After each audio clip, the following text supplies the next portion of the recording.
জয় গুৰু শঙ্কৰ সৰ্বগুণাকৰ জাগিৰি নাহিকে উপাম তোহাৰি চৰণৰ ৰেণু শতকোটি বাৰ একো কৰো প্ৰণাম তোহাৰি চৰণৰ ৰেণু শতকোটি বাৰ একো কৰো প্ৰণাম সৰ্বে ভৱন্তু সুখিনঃ সৰ্বে সন্তু নিৰাময়া সৰ্বে ভদ্ৰাণি পশ্যন্তু মা কশ্চিৎ দুঃখভাগ ভৱেৎ।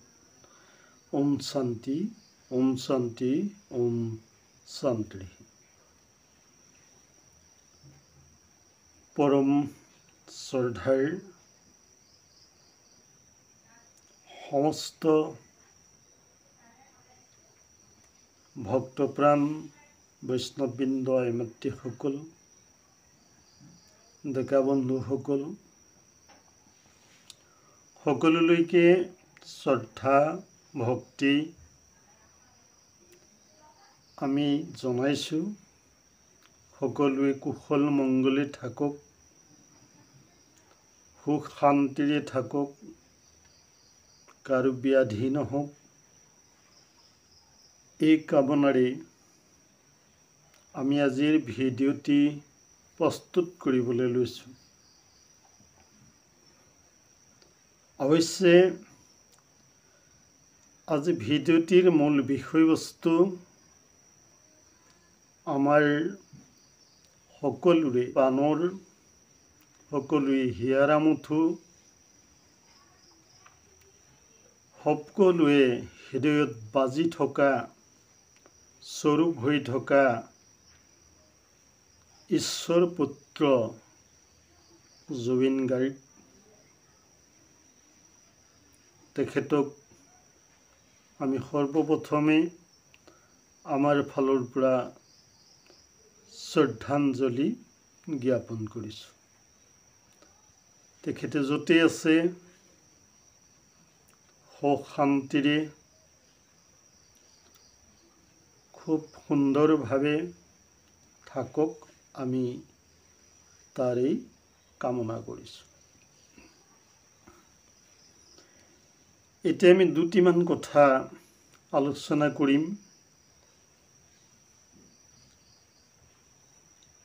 জুবিন গাৰ্গ যিয়েই নহওক, তেওঁ এজন মানুহ। আমাৰ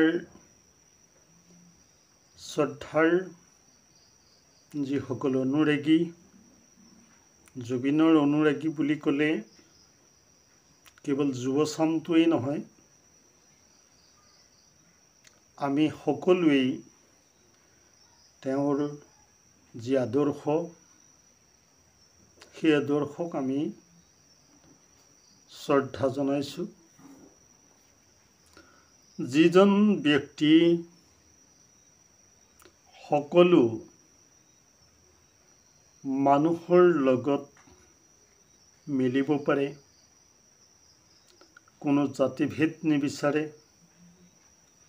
যিজন ব্যক্তি দুখীয়া দৰিদ্ৰৰ বাবে প্ৰাণস্বৰূপ,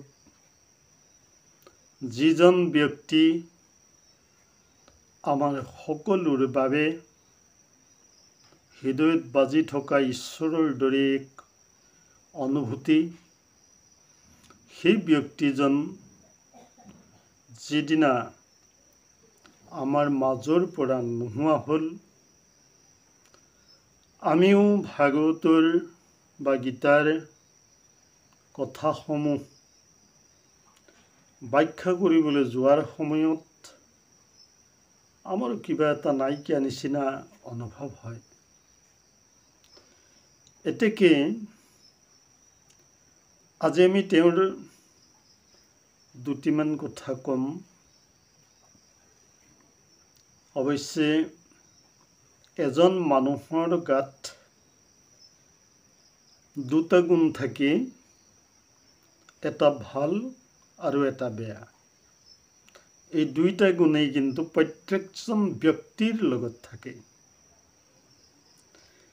আৰু সেই বেয়া গুণ ভাল গুণ কিছুমানৰ বেয়া গুণবিলাক বহু পৰিমাণে থাকে, কিছুমানৰ ভাল গুণবিলাক বহু পৰিমাণে থাকে, এনেধৰণে বিভক্ত হয়। কিন্তু জুবিনৰ ক্ষেত্ৰত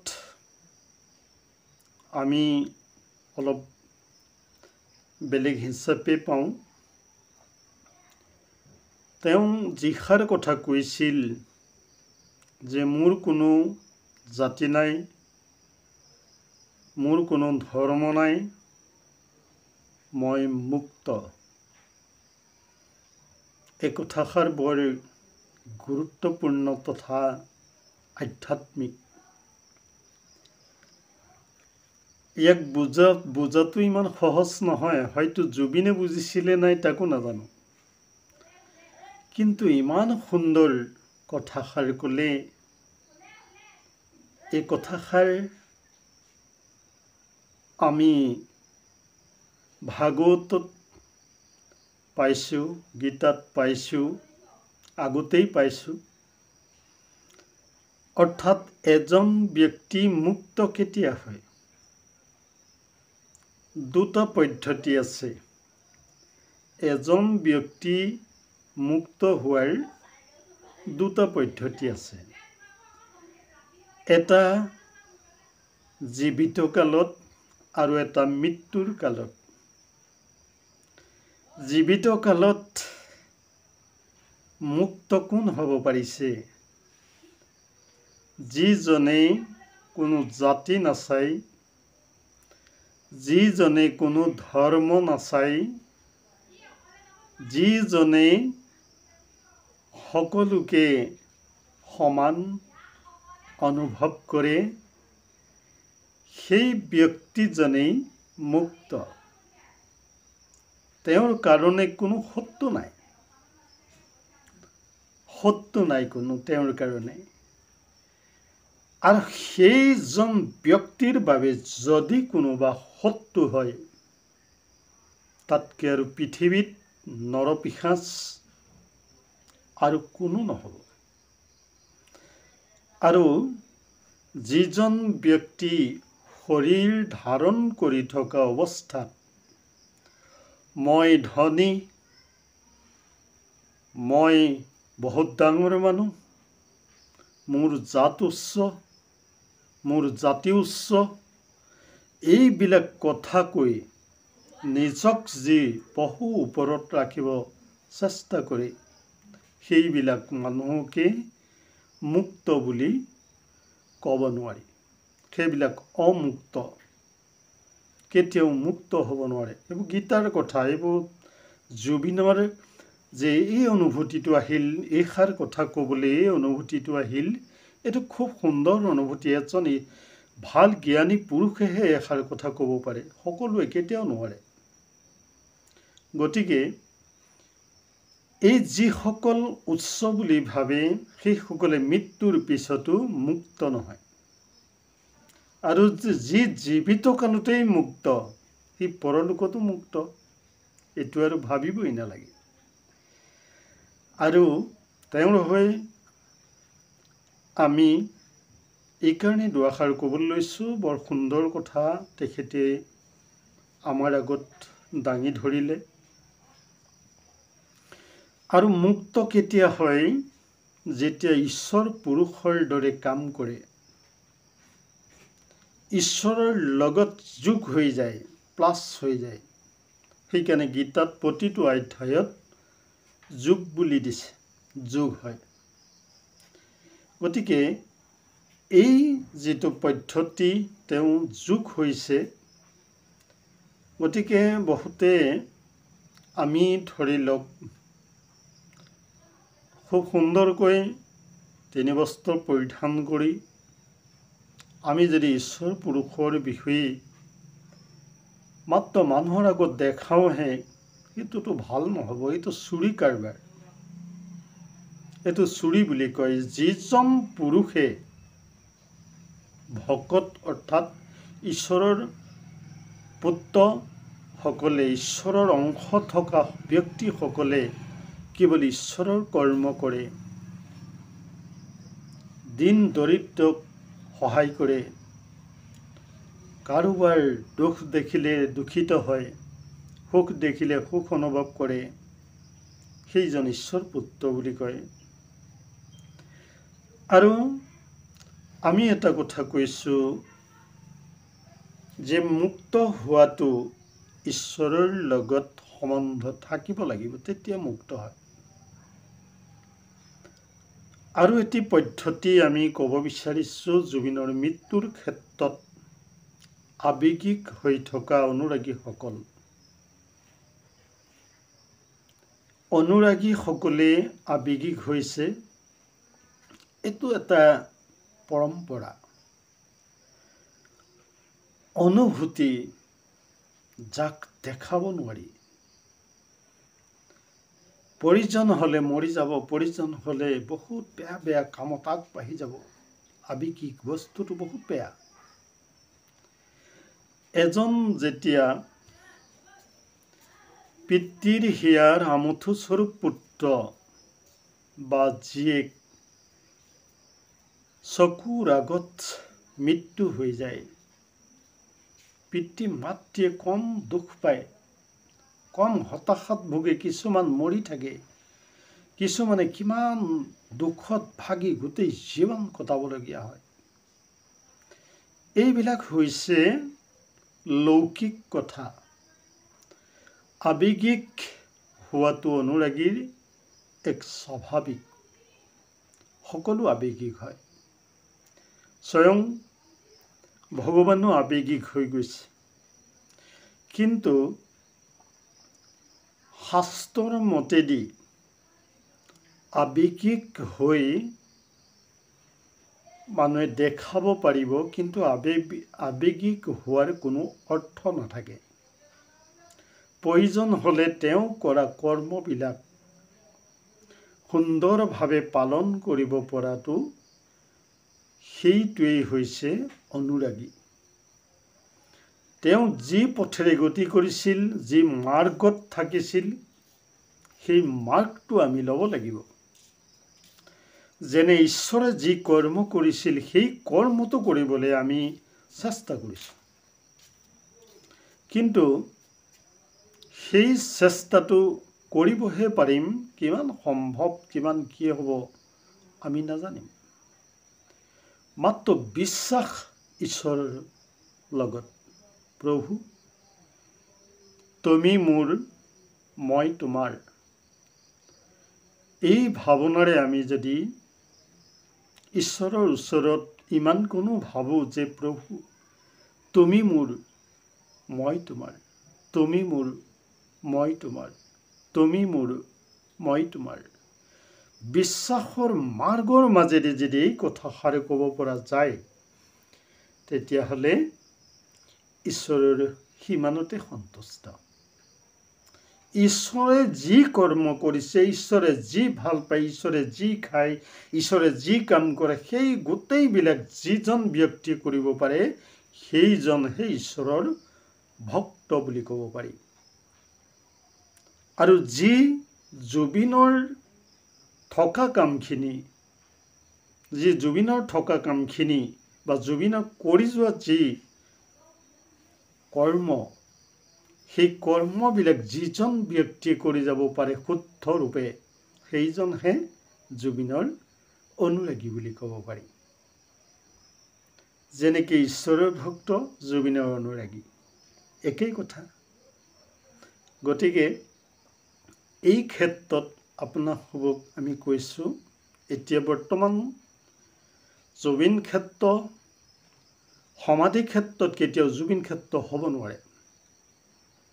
সমাধি য'ত সমাধি হয়, অৰ্থাৎ এজন ব্যক্তিক দাহ কৰা হয়, সেই জেগাতেই সমাধি বুলি কোৱা হয়। তাত বেলেগ নাম কেতিয়াও দিব নোৱাৰে।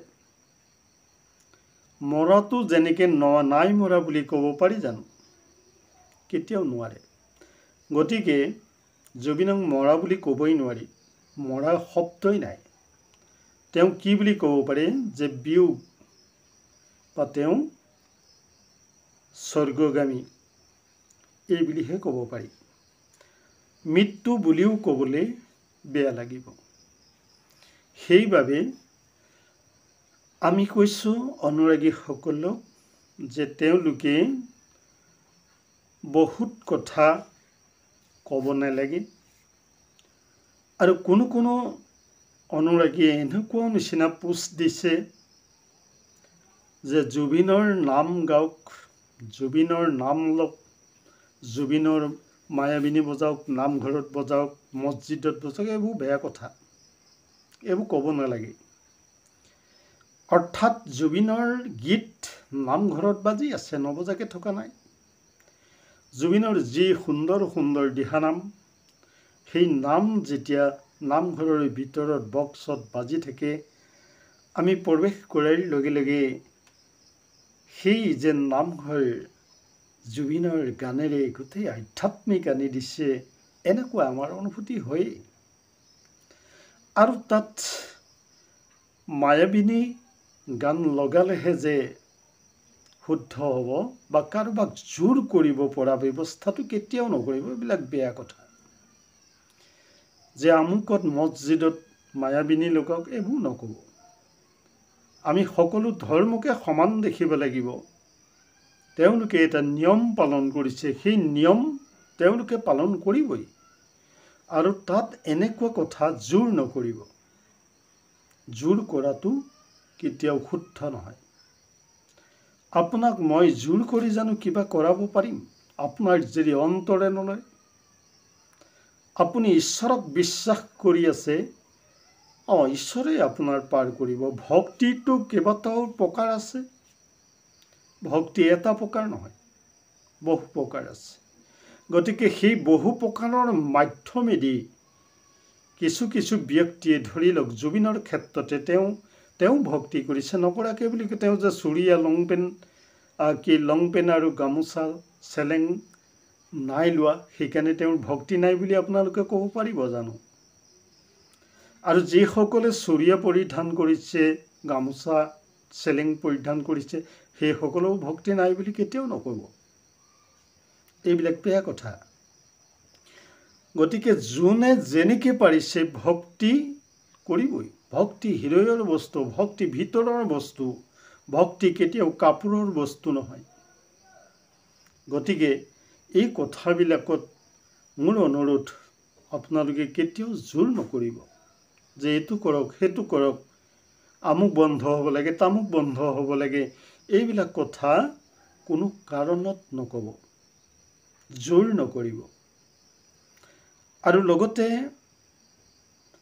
আমি যি মায়াবিনী গান, মায়াবিনী অৰ্থাৎ গোটেই পৃথিৱীখনেই মায়াত আবদ্ধ হৈ আছে। মায়াবিনী মানে এগৰাকী তিৰোতা, যাক জগদম্বা বুলি কয়, যাক প্ৰকৃতি বুলি কয়। সেই প্ৰকৃতি দেৱীৰ কোলাত আমি সকলোবিলাক আছোঁ। সেইকাৰণে কৈছে ব্ৰহ্মা বিষ্ণু মহেশক দুৰ্গাই সৰ্জিলা।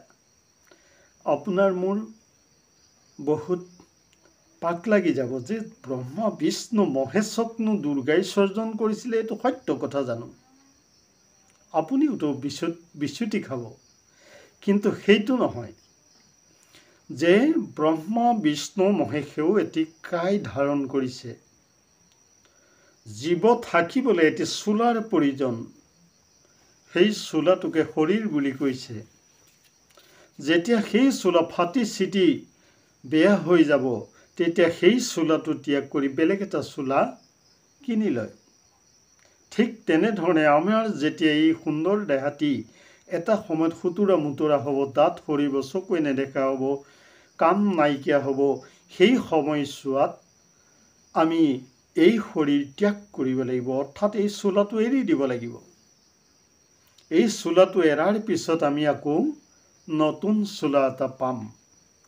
কিন্তু সেই চোলাটো কিনিবৰ বাবে উচিত টকা পইচাৰ প্ৰয়োজন আছে, নহয়নে বাৰু?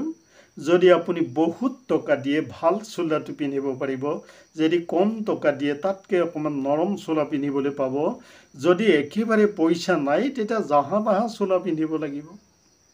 জাহা তাহা চোলা পিন্ধাটোৱেই হ'ল কুকুৰ মেকুৰী ইতৰ জীৱবিলাক, এইবিলাক জাহা তাহাকৈ ধৰিব লাগিব। আৰু মানুহ শ্ৰেষ্ঠ বুলি কৈছে, গীতা ভাগৱতে কৈছে মানুহ শ্ৰেষ্ঠ। আৰু সেই মানুহৰ যি কাই ল'ব লাগিব, সেই কাইটো ল'বলৈ হ'লে আপুনি কমচে কম পুণ্য কিছু হ'লেও ঘটিবই লাগিব। মানুহ হ'বলৈও ঘটিব লাগিব। মানুহ ঈশ্বৰ পুত্ৰ, কেৱল ঈশ্বৰ পুত্ৰ জুবিন গাৰ্গ নহয়, সকলোৱে ঈশ্বৰ পুত্ৰ মানুহৰ ভিতৰত। সকলোৱে ঈশ্বৰক ভাবিব পৰা শক্তি দিছে, কিন্তু তেওঁলোকৰ পূৰ্ব কৰ্মৰ ফলস্বৰূপে বহুতে সেইখিনি কাম কৰিব পৰা নাই। এতেকে আমি আৰু এটা কথা কৈছোঁ, এই মায়াময় সংসাৰখনত লৈ যি মায়াবিনী গীত তেওঁ ৰচনা কৰিছে, খুব সুন্দৰ, বহুত ভাল লাগিছে। এনে গান বাজিছে, ভাল পাইছোঁ। কিন্তু জুবিনৰ দুটা তিনিটা এনেকৈ যি বেয়া গুণো নথকা নহয়, যিহেতু তেওঁ যিমান ওপৰলৈ গুচি গ'ল, মানুহ যেতিয়া বহু ওপৰলৈ যায় তেতিয়া কিন্তু অহংকাৰ বাঢ়ে। আৰু সেই অহংকাৰটো জুবিনৰ ক্ষেত্ৰত বহুতে কৈছে তেওঁ নিচিনা ৰজা নাই, অৰ্থাৎ তেওঁ কিং বুলি কৈছে, অৰ্থাৎ কোনো কিং হ'ব নোৱাৰে। এই সংসাৰখনত এজনেই পুৰুষ, যাক গীতাত 15 নম্বৰ অধ্যায়ত পুৰুষোত্তম যুগ বুলি কৈছে, এজন পুৰুষ, মাত্ৰ এজন, সেইজন স্বয়ং ভগৱান। আৰু ভগৱানৰ বাহিৰে আৰু কোনো কিং নাই। গতিকে সেই জুবিন গাৰ্গক আমি সকলোৱে অন্তৰত ৰাখিছোঁ, নৰখাকৈ থকা নাই। তেওঁ বহুতো মঞ্চত উদ্ভণ্ডালিও কৰে, তথাপিতো ৰাইজে ভাল পায়। কিন্তু সেই ভাল পোৱাটো আজি আমাৰ মাজত নোহোৱা হৈ গ'ল। সেইকাৰণে আমি যথেষ্ট বেয়া লাগিছে, যিহেতু আমাৰ আৱেগৰ, আমাৰ হিয়াৰ হাৰ্ট অফ জুবিন গাৰ্গ, যিটো তেওঁ উভতি যেনেকৈ নিজৰ পুত্ৰটো, এজন পিতৃৰে এজন খুব সুন্দৰ পুত্ৰ যেতিয়া থাকে, সেই পুত্ৰজনে উদ্ভণ্ডালি কৰিলেও বা বেয়াকৈ ক'লেও মাক বাপেকে এৰিব পাৰে জানো? কেতিয়াওতো নোৱাৰে। বেলেগে বেয়া পাব পাৰে, মাক বাপেকে এৰিব নোৱাৰে। সেইবাবে সেই পুত্ৰজনে যিমান যি কৰিলেও পিতৃ মাতৃয়ে যেনেকৈ ভাল পায়, ঈশ্বৰেও তেনেকেই ভাল পায়। গতিকে বহুত যদি বেয়া হয়, আৰু এটি কথা থাকে যে গাঁওখনত 10জনে যিজনক বেয়া পায়, সেইজনক বেয়া বুলি কোৱাৰো সিদ্ধান্ত নোহোৱা নহয়। গতিকে জুবিনৰ ক্ষেত্ৰত এইবিলাক সামান্য। অৰ্থাৎ কেলে সামান্য, তেওঁ বহুত ওপৰলৈ গ'ল, আৰু সেইকাৰণে কোনো মঞ্চত উভত মাতো মাতে, কোনো মঞ্চত বা মানুহক অকণমান বেয়াকো কয়, মই নেগাওঁ, মই নকৰোঁ। এইবিলাক অকণমান অহংকাৰী কথা।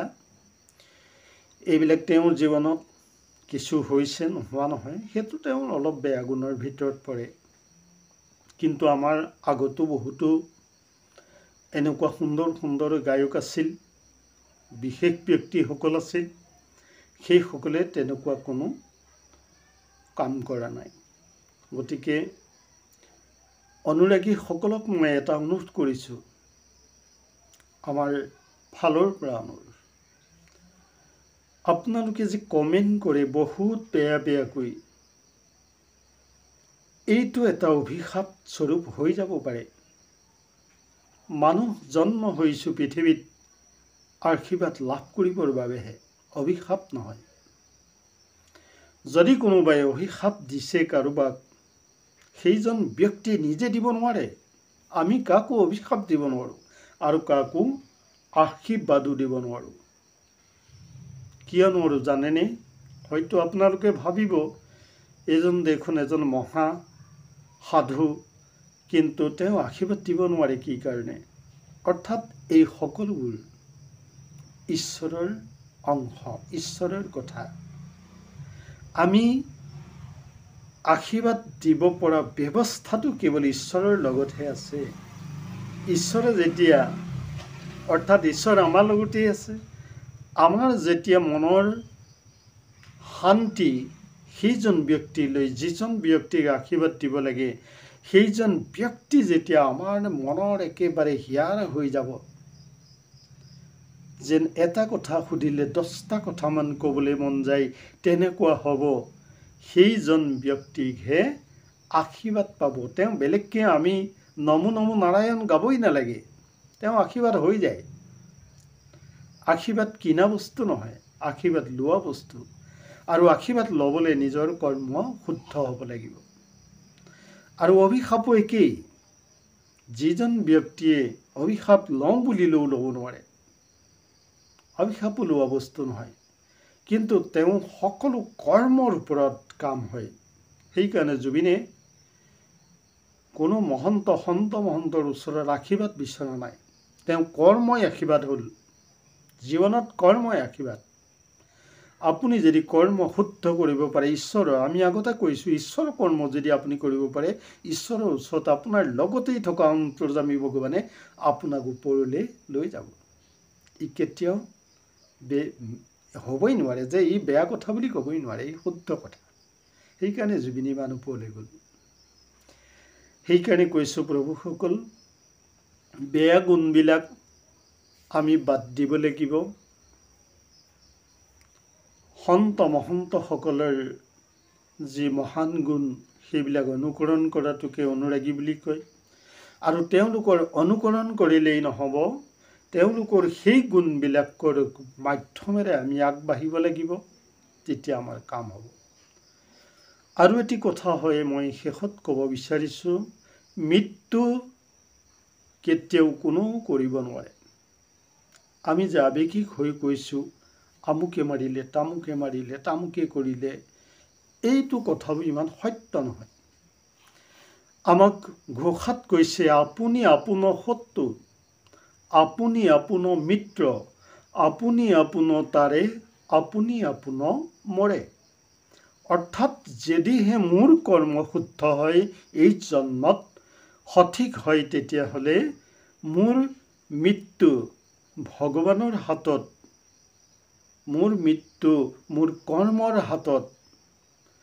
যদি মোৰ কৰ্ম বেয়া হয়, আধাতে যাব লাগিব। যদি মোৰ কৰ্মত খুন থাকে, তেতিয়া মই নিশ্চয় পিছৰ জন্মটোত ভুগিবই লাগিব। এইবোৰ চব বদলি, সংসাৰখনত যিমান আছে সিমান বদলি। যদি মই আজি কাৰোবাক অন্তৰত আঘাত দি যাওঁ, পিছৰ জন্মত সেইসকলে মোক আঘাত দিবই। এইটো সত্য কথা। ইয়াক কেতিয়াও মিছা বুলি আখ্যা দিব নোৱাৰে। যদি মিছা বুলি আখ্যা দিয়ে, ভাগৱত পুৰাণ মিছা হৈ যাব। গতিকে আপোনাসবক কৈছোঁ, আপোনাসবে ভাগৱত পুৰাণ বা ঈশ্বৰৰ যি অংশ, এইবিলাক কেতিয়াও বেলেগক জোৰ নকৰিব যে এইটো নকৰিব, সেইটো নকৰিব। আৰু লগতে আমি অনুৰোধ জনাইছোঁ, সমাধি ক্ষেত্ৰ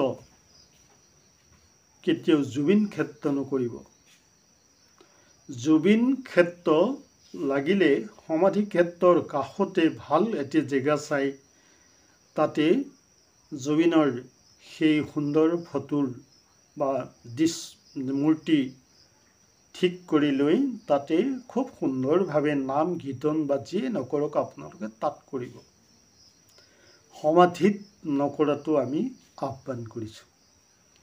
আপোনাসবৰ সকলোলৈকে আমি শেষত শ্ৰদ্ধা ভক্তি জনাই আমাৰ ক'বলগীয়া দুআষাৰে কৈছোঁ, ভুল হ'লে ক্ষমা কৰিব। আমি যি কৈছোঁ শাস্ত্ৰৰ মাধ্যমেদি কৈছোঁ। যদি আপোনালোকৰ কোনোৱে বেয়াকৈ ভাবে, তাৰ মাজতে ভাল বস্তু লুকাই আছে, অকণমান বুজিবলৈ চেষ্টা কৰিলেই নিশ্চয় ফল লাভ কৰিব। জয় শ্ৰীকৃষ্ণ, জয় শ্ৰীকৃষ্ণ, জয় শ্ৰীকৃষ্ণ।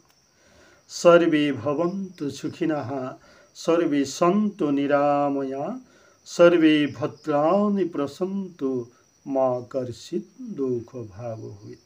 ওম শান্তি, ওম শান্তি, ওম শান্তি।